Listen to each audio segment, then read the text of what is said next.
Using the 5mm tungsten nail drill.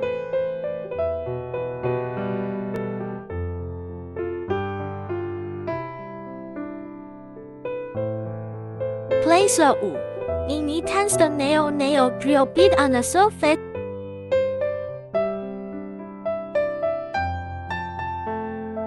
You can start from the root of the nail and gradually move towards the tip.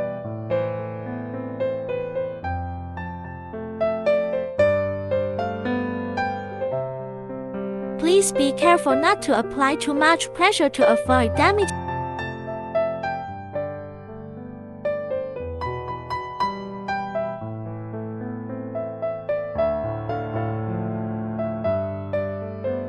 From time to time during the removal process,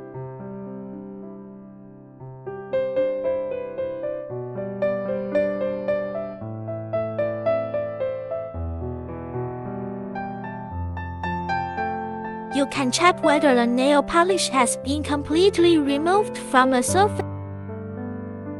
If you find that there is still residual nail, please continue to use the 5mm tungsten nail.